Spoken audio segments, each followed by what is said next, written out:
Evans did not walk into a performance just hoping inspiration would arrive. I'm going to start this lesson by playing two phrases by Bill Evans from his solo on Autumn Leaves, and I want you to listen to how similar they are.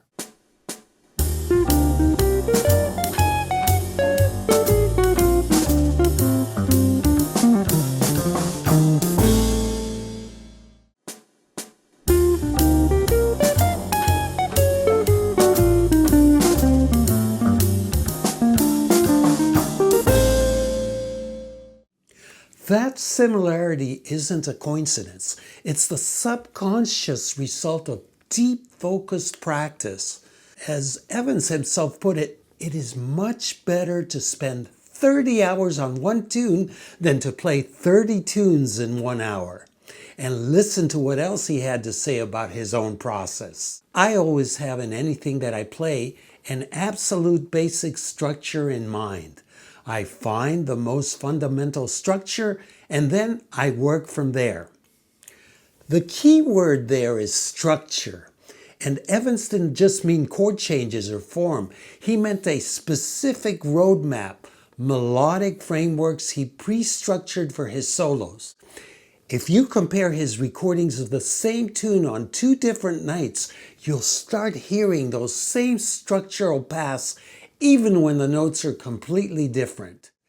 The myth that all great jazz musicians purely improvise in the moment is what we are here to dispel. But more importantly, we're going to learn how to efficiently prepare for that moment from a true jazz legend. And in this lesson, we are going to focus on just one of the many structural frameworks that he employed. This one is referred by some as the 5-2-1 descending line. It simply consists of a 5-4-3-2-1 scale descent. In B flat, this would be F, E flat, D, C, B flat. And these notes can be placed at any point within a major 2-5-1 progression because they are diatonic to all three chords. And this creates a melodic pathway over which the player can improvise using additional resources such as approach notes, arpeggios, and even octave displacement. So let's begin by examining a couple of models for the 5-2-1 descending line, and then I will show you several examples of how Bill Evans employed them in various solos over Autumn Leaves. Here we have two models of the 5-4-3-2-1 scale fragment in B flat major, which is the target here. You can see in parentheses the function that the B flat scale notes take on over the C minor 7 and F7. Here is model 2.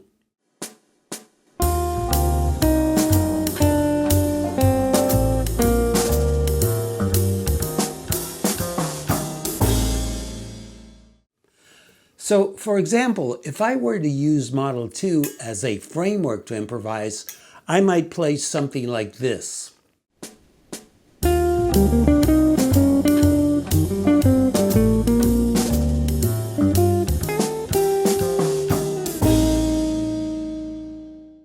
Notice that I improvised around the 5-2-1 framework using several concepts such as approach notes and arpeggios.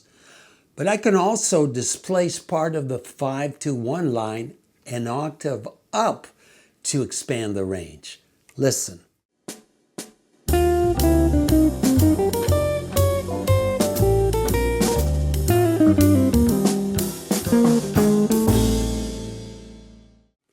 Now, initially, this is not something you want to try to do on the fly.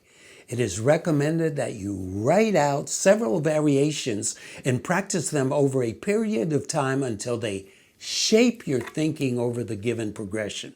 So next, let's listen and analyze several examples of the 5-2-1 descending line from different solos Evans played over Autumn Leaves in the key of G minor. And I should add that I will barely be scratching the surface here, so I have prepared a special download I will tell you more about in brief. These examples are from the 4 first measures of the A section of Autumn Leaves from two different solos. Both were recorded live at Birdland. The top one on April 30, 1960, while the lower one almost a month before on March 12. Let me play them for you.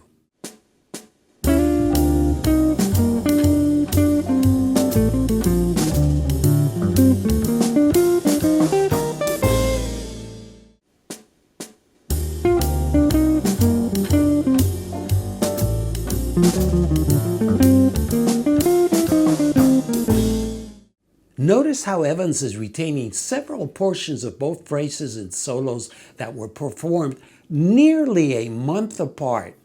Here we can clearly see his structural framework in action. Note that the second half of the first measure in both solos is almost identical. Then in the first half of both second measures, although the rhythmic placement varies, the notes are the same. In addition, in both instances, the root, the one, which is a B flat, is not played.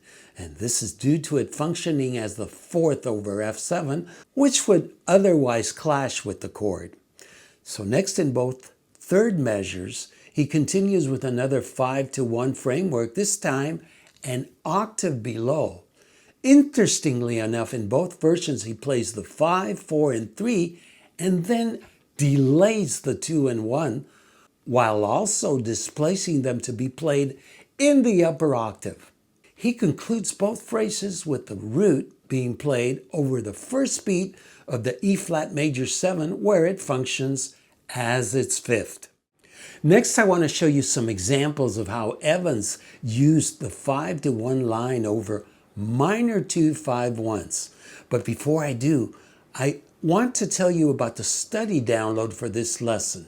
It includes a PDF with 20 2 5-1s in major and minor from several Bill Evans recordings of Autumn Leaves, incorporating the frameworks we are exploring in this lesson.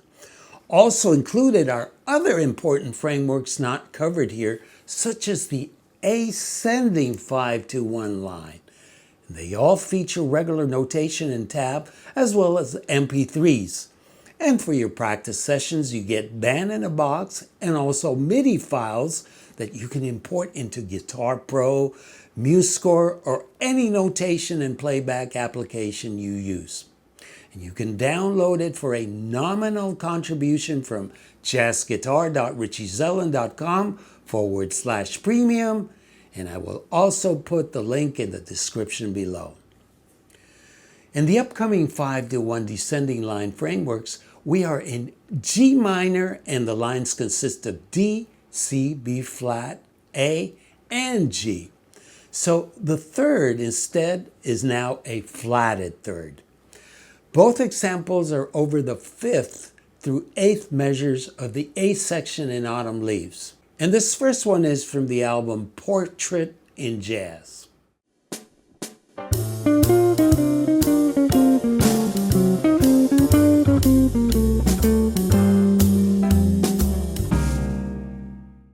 Over the A minor 7 flat 5, the 5 is again functioning as the 11th, and Evans improvises around it for the whole measure.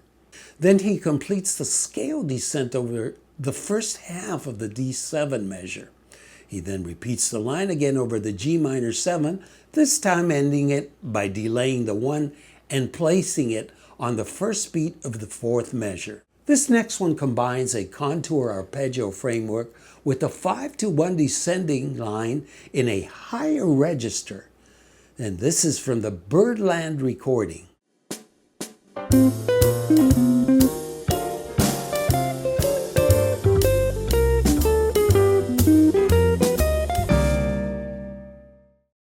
Here, the first measure and 4th measure are based on a contour arpeggio framework, which Evans used very often. The 5-to-1 line begins here as an anticipation at the very end of the 2nd measure and concludes with the 1 on the first beat of the 4th measure. Notice how he improvises around the 5-to-1 line by inserting different notes around each of its degrees. This both disguises its inclusion and, at the same time, prolongs its duration. If you're a guitarist like me, building frameworks before you improvise is probably a foreign concept. It was for me. For years, I relied on scales, arpeggios, a bag of licks, and the hope that inspiration would show up. A good solo with real direction was hit or miss until I started playing with some great horn players and pianists who actually used these structural frameworks. Learning that process from them changed everything for me. And that's exactly what my Bebop Guitar Improv series is built around. I cover all the fundamentals, scales, arpeggios, jazz harmony, but when it comes to improvisation, I teach it the way Evans practiced it, through structural frameworks that give your lines a guaranteed sense of direction. If you're still struggling to create lines that actually sound like jazz, this series, 2 courses and 6 books, will unravel the method to this madness. Link is in the description below. Check it out.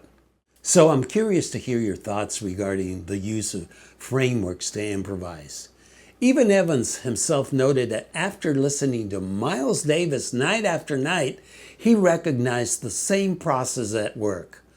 When 2 musicians at that level are doing the same thing, that's not a coincidence. That's a method. Knowing your scales in theory isn't enough. You need a structured system to logically turn them into great music. I hope you've enjoyed this lesson. As usual, I appreciate your comments and likes. And if you haven't already done so, please be sure to subscribe. Until we meet again, you know the drill. Practice, practice, practice, and incorporate some frameworks. May peace be with you.